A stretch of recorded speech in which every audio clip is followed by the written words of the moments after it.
सात संगत जी, प्यार से कहना धन निरंकार जी। सात संगत जी, सबरी का जीवन सतगुरु की प्रतीक्षा का प्रतीक। वन की निवृत्ता में एक वृद्ध रहती थी, शबरी मैया। उनका जीवन एक ही उद्देश्य में बीत गया, अपने प्रभु, अपने सतगुरु के दर्शन की प्रतीक्षा में। बात उस समय की जब वो युवा थी। उनका विवाह तय हुआ था। अगले दिन बारात आने वाली थी। रात को खिड़की से देखा, घर के आंगन में अनेक पशु बांधे गए हैं।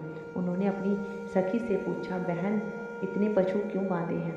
सखी ने कहा, कल विवाह के अवसर पर जो बाराती आएंगे उनके भोजन के लिए इन पशुओं की बलि दी जाएगी। ये सुनते ही शबरी के अंतर मन में हलचल मच गई। उन्होंने सोचा, जिस मंगल कार्य में निर्दोष जीवों का रक्त बहेगा, उस विवाह में मेरा कल्याण कैसे होगा। मध्य रात्रि का समय था, चांदनी फैली थी। शबरी ने बिना किसी को जगाए घर छोड़ दिया।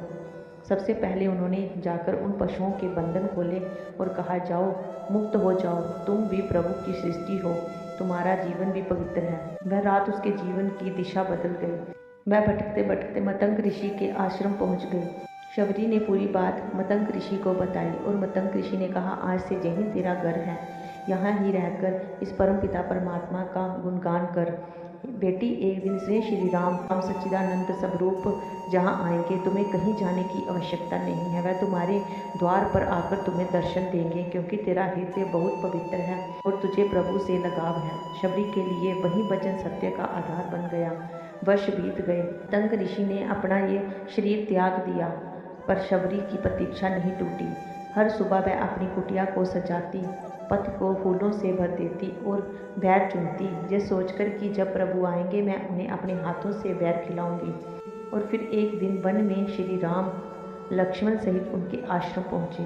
वृद्ध शबरी की आंखों से आंसू थे और हृदय में अपार प्रेम। उन्होंने भगवान को बैर अर्पित की। हर बैर को पहले चखती, ताकि कोई कड़वा फल प्रभु के मुख में ना जाए। राम मुस्कुराए और बोले, माँ, ये बैर अमृत समान है, क्योंकि इसमें तुम्हारा निष्काम प्रेम है। भगवान श्री राम ने शबरी को नवता भक्ति का ज्ञान दिया। उस क्षण शबरी मैया ने अपने जीवन का लक्ष्य पा लिया। उनका हृदय परम शांति में विलीन हो गया और वहीं बैठे बैठे उन्होंने अपना शरीर त्याग दिया।